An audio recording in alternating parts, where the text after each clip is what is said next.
Train আমাদের late হয়ে গেছিল। সাজু ভাইদেরকে বলেছিলাম আলাউদ্দিনকে দিয়ে যে আমি আপনাদের এখানে আসবো, দেখা করব। সত্যি কথা বলছি, আমি এতটা আসলাম তো, আমি সত্যি কথা বলছি। যেমন ওয়েদারটা কত শান্তি না, ওখান থেকে এই পর্যন্ত এসেছি, আমার একটু কষ্ট হয়নি। কি কষ্ট বলছি ভাই, ঠেলা ঠেলি হয়, কিন্তু মানুষজন আপনার আমার সাথে যারা যে কজন এসেছেন বা যা হয়েছে শান্তভাবে এসেছে। তো আমি আশা করব এই যে ওয়েদার যে পরিস্থিতি 4 মে আমরা দেখতে চাই পুরো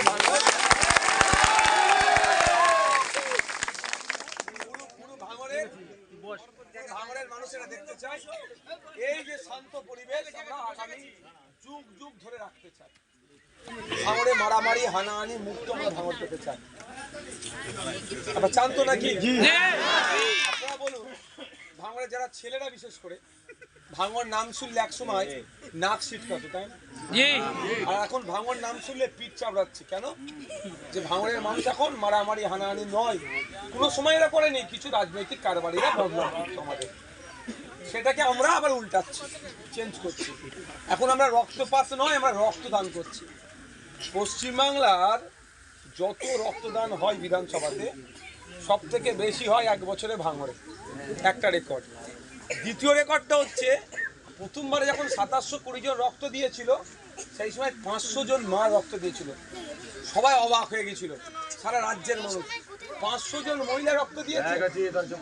তো সারা বছরে যে কোনো জায়গায় যত মা রক্ত না দেয়, ভাঙড়ের মায়েরা কিন্তু তার থেকে বেশি রক্ত দিয়ে দেখিয়ে দেয় যে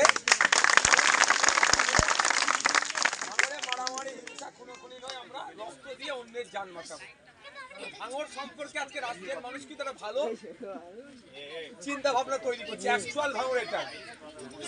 মাঠে যান, খাটে আসেন, সন্ধ্যাবেলা বাজারে একটু আড্ডা মারতে যান, কিন্তু নিজের ইনকামের টাকাই নিজের চলবে।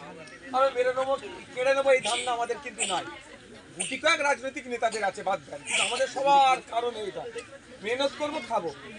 সেটাই চিরজীবনের জন্য যদি আমি দীর্ঘমেয়াদী করতে চাই, একটা বড় সুযোগ আমাদের কাছে এসেছে এটা। এবার যদি আমরা ক্যানিং পূর্ব থেকে যিনি এসেছে নটোরিয়াস ক্রিমিনালটা, যদি আমরা ওটাকে ধাক্কা দিয়ে গণতান্ত্রিক প্রক্রিয়ায় ধাক্কা দিতে পারি, ভাঙড়ে আর মাথা তুলে কোনো গুন্ডাবস্থা না হতে পারবে। দ্বিতীয় রাজ্যের কাছে একটা বার্তা যাবে কি, সারা রাজ্যের মানুষের কাছে, ভাঙড়ের পবিত্র ভূমি থেকে ভাঙড়ের মানুষ প্রমাণ করে দিয়েছে কোনো বোমবাদা নেতা, কোনো নটোরিয়াস ক্রিমিনালকে আমরা জায়গা দেব না। ভাঙড়কে দেখানো হয় না। ভাঙড়ে WBCS অফিসার আছে, ভাঙড়ে BSF আছে, পুলিশ আছে, শিক্ষক আছে, প্রফেসর আছে, কৃষক আছে, মেহনতি মা আছে, এইসব কিচ্ছু দেখানো হয় না। ভাঙড়ে শুধু মারামারি মারামারি দেখানো হয়। কিন্তু মারামারিটা গুটি কয়েক নেতারা করে। সেই নেতাদেরকে চিরজীবনের মতো রাজনৈতিকভাবে যদি আমরা 2026 হারাতে পারি, ওরা চিরজীবনের মতো মিশে যাবে।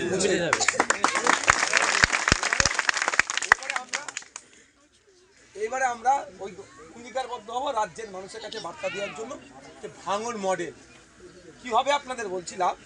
দেখবেন বিধানসভার মধ্যে এমন বিধায়ক গেছে একদিনও একটাও কোশ্চেন করেনি, আর আপনার বিধায়ক আমি 4000 কোশ্চেনের মধ্যে 450 কোশ্চেন আমার। বুঝতে পেরেছেন? ঠিক লোক বিধানসভার মধ্যে যাবে, যেখানে আইন তৈরি হচ্ছে সেই জায়গায় যদি আপনি সলিড লোককে না পৌঁছাতে পারেন, তাহলে আপনার হয়ে লড়াইটা করবে কি? আমি নওশাদ সিদ্দিকী, আমার থেকে ভালো কেউ যদি এখান থেকে জিতে যায়, আমি তখনই বলবো আপনি তাকে ভোট দেন, আমাকে ভোট দেবেন না। ঠিক, ভালো লোককে পাঠাতে হবে। কম্পিটিশন দুজনের সাথে, একজন আমি আর দুজন হচ্ছে তৃণমূলের। আপনারা ডিসাইড করুন। যারা বলছে রাত 8টার পরে মেয়েরা ঘরের বাইরে বেরোতে পারবে না, কাজে যেতে পারবে না, তাকে দেবেন। আর না, আমি বলছি মেয়েদের দিকে, মেয়েদের স্বাধীনতা আছে, তারা তাদের মতো করে চলবে, কিন্তু তাদের দিকে যে চোখ তুলে তাকাবে, চোখ ওকে ধরে জেলের মধ্যে ভরে দেওয়া হবে।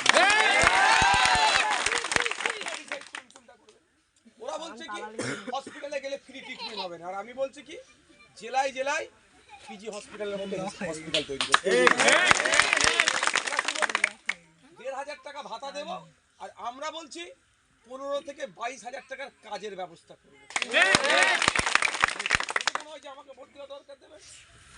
ওরা কি বলছে মায়েদের হাতে 1000 আর 1200 টাকা দিচ্ছে, মা হাউস ওয়াইফ 1000-1200 টাকা হাতে এসছে, আর কিন্তু তার পরিবর্তে কত কিনাই বলছে এই লক্ষ্মী ভান্ডার বন্ধ করে দেবো, হ্যান করে দেবো, ত্যান করে দেবো। আমাদের বক্তব্য হচ্ছে যদি মায়েদেরকে স্বাবলম্বী করতে হয় 1000-1200 দিয়ে হবে না, 1500 হবে না, ন্যূনতম 5000 টাকা মায়েরা মাসে যাতে ইনকাম করতে পারে বাড়ির কাছে বাড়িতে বসেই, তার ব্যবস্থা আমরা আপনাদের করতে পারি। সর্বোপরি আমি আপনাদের কাছে বলবো 5 বছরে আমার কাছ থেকে কোনো না কোনো পরিষেবা আপনারা আপনার এলাকার মানুষ পেয়েছে। আপনারা একজন বলতে পারবেন এই পরিষেবার জন্য আমি 1 টাকা নিয়েছি কারো কাছ থেকে? তাহলে একটা সার্টিফিকেট তো দিচ্ছেন, তার প্রমাণ আমি দিচ্ছি নি, এভিডেভিট দেখুন পেপারে এসেছে। সব বিধায়কদের কম বেশি বিধায়কদের বলে ইনকাম বাড়ে, আমার ইনকাম কমে গেছে। আমি নোংরামি করতাম, তোলাবাজি করতাম, হিংসা টাকা যদি নিতাম তাহলে আমার ইনকাম, হ্যাঁ একটা ব্যাংকের বই বেড়েছে, 6টা ব্যাংকের বই হয়েছে, ইনকাম কমে গেছে। 6 নম্বর ব্যাংকের বই নতুন করে অ্যাকাউন্ট খুলতে হয় না, ভোটের জন্য দাঁড়ানো, সেই জন্য। তো আমি আপনাদের কাছ থেকে কোনো বেইমানি করিনি, আপনারা ভরসা করে আমাকে ভোটে জিতে পাঠিয়েছিলেন, আপনারা আমার সাথ দিয়েছিলেন বলে আমি রাজ্য জুড়ে লড়াই করতে পেরেছি। দলিতের উপর অত্যাচার আমি পৌঁছেছি, আদিবাসীর উপর অত্যাচার আমি পৌঁছেছি, মুসলমান গরু ব্যবসায়ীকে ধরে মেরে দিচ্ছিল পাশে কেউ দাঁড়ায়নি আমি পৌঁছেছি, বিধানসভার মধ্যে দাঁড়িয়ে রমজান মাসে ফলের দাম কমাতে হবে ভাঙড়ের বিধায়ক কি বলেছে, এই লড়াইটা আমি করে গিয়েছি।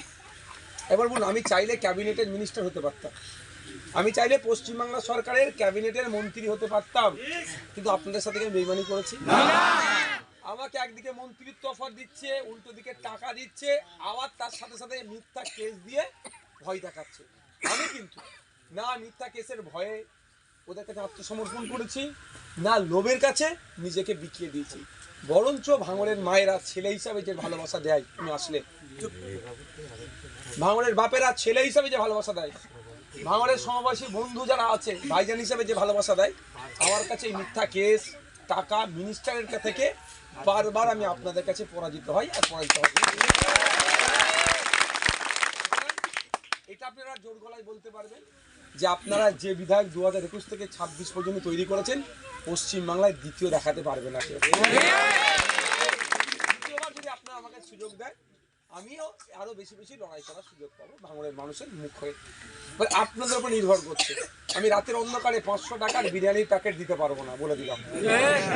আমার ইনকাম এমনি কমে গেছে, আপনারা দেখতে আমার কোথা দেবো আমি, আর আমি অবৈধ টাকাও তুলবো আমার রুচিতে পাবো, কার কাছ থেকে নেবো? তা আপনারা যদি মনে হয় যে আমাদের সুখ দুঃখে সামনে থেকে দাঁড়িয়ে আমাদের মানে পশ্চিমবাংলার দলিত আদিবাসী হিন্দু মুসলমান যাদের বলার লোক নাই তাদের কণ্ঠ হয়ে ভাইজান নওশাদ সিদ্দিকী লড়াই করেছে, আমরা ভাইজানের সাথ দেওয়া দরকার। তাহলে আমি বলবো রাতের অন্ধকারে 500 টাকা বিরিয়ানির প্যাকেট কেউ দিতে আসলে ছাড়বেন না, 500 টাকা বিরিয়ানির প্যাকেট নিয়ে নেবেন, সকালবেলা উঠে খাম চিহ্নে ভোটটা দিয়ে দেবেন। ভালো থাকবেন মায়েরা। আচ্ছা একটা কথা, ভাঙড়ের মাটি শক্ত ঘাটি, ভাঙড় খামারে এতে ফলাতে যদি জানে ভাঙড় খামার থেকে আটকাতে পারে না। ভয় দেখাতে পারে ইভিএম মেশিনে নাকি আতর বা সেন্ট লাগিয়ে রাখবে, তুমি ভোট দিয়ে আসার পরে আমি দেখবো আর সুখে দেখবো। আমি আপনাদের বলে দিই এটা 2021 নয় 2026 আইএসএফ এর ছেলেদেরকে এত জেল খাটিয়েছে, এরা যদি না জেল খাটাতো এত রাজনীতিটা বুঝতো না, জেল খাটিয়ে বুঝিয়ে দিয়েছে। আমি নওশাদ সিদ্দিকী আমাকে না 42 দিন জেলে রাখলে কিন্তু আমি সত্যি বলছি যতটুকু লিডার হতে পেরেছি এটা হতে পারতাম না। সব ঘাট ঘাট জেলে গেলে অনেক যদি পকেট মার জেলে ঢুকে ওই ইন্টারন্যাশনাল ক্রিমিনাল হয়ে বেরোবে, এমন এমন মাইন্ডের লোক আছে ওর মধ্যে। যদি আমাকে ছেলে রেখেছিল সবার সাথে আমার পরিচয় করতে পারিনি, আমি উপলব্ধি করতে পেরেছি যাক আমাদেরকে জেলে পাঠিয়ে আমাদের রাজনৈতিকভাবে সচেতন করেছে। এসব একটু ভয় খাবেন না মায়েরা বাপেরা, আপনারা যাবেন ভোট দেবেন। যদি মনে হয় আতর লাগিয়ে রেখেছো তো 20 জন 30 জনের পরে আমাদের একটা করে নেতা ঢুকবে, আমাদের মহিলা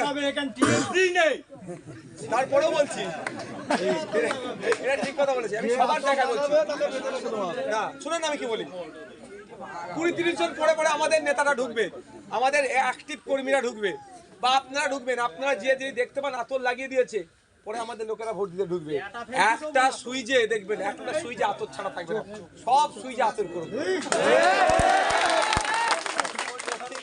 পোলিং স্টেশনে পুরো আতর করে দেবো, আতরের শিশি ঢালবে, আমরা আতরের বালতি ঢালবো। সেই প্রস্তুতি আমরা নিয়েছি। তবে আমাদের কাছে একটা